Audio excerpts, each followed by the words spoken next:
গল্পটা শোনার আগে অবশ্যই মুখে টাওয়াল ওড়না বা কিছু একটা দিয়ে মুখটা সাবধানে রাখবেন।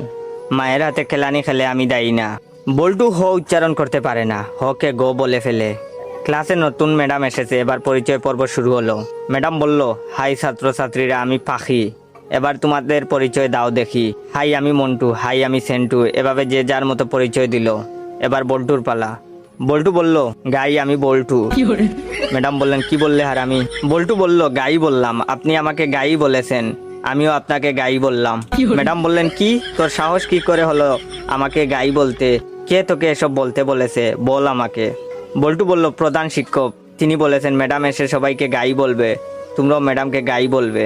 বল্টুর কথা শুনে ম্যাডাম কাঁদা শুরু করলো। এমন সময় পাশের ঘর থেকে হেড স্যার আসলো। হেড স্যার আবার ক বলতে পারে না, ক কে প বলে ফেলে।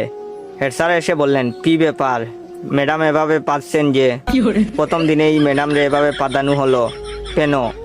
হেড স্যারের কথা শুনে ম্যাডাম আরো জুড়ে জুড়ে কাঁদা শুরু করলো।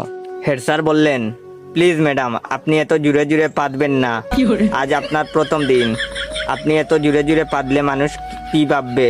প্লিজ আস্তে আস্তে পাদুন, তাহলে আমরা ছাড়া আপনার পাদার শব্দ অন্যরা শুনতে পাবে না।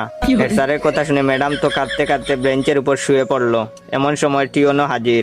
টিওনো আবার শ বলতে পারে না, শকে ম বলে ফেলে। টিওনো, কি ব্যাপার ম্যাডাম, আপনি এখানে মুতলেন কেন?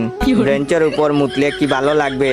আপনার মুতার দরকার হলে আমাদের বলতে পারতেন, আমরা আপনাকে বিছানা তৈরি করে দিতাম, বিছানায় আপনি আরামে মুততে পারতেন। এমন সময় শিক্ষামন্ত্রী হাজির। শিক্ষামন্ত্রী আবার উপরের সবগুলো সমস্যা বিদ্যমান। শিক্ষামন্ত্রীকে যে যার মতো ঘটনা খুলে বলল।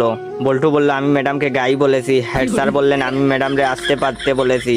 টিওনো বলল, ওদের কথার জন্য ম্যাডাম বেঞ্চের উপরে মুততেছিল, তাই আমি ম্যাডামকে বিছানায় মুততে বলেছি। তখন শিক্ষামন্ত্রী বললেন, ও বুঝেছি, গাইটা পাততে পাততে বেঞ্চের উপরে মুতেছে। এটা শোনার পর ম্যাডাম তো বেহুশ।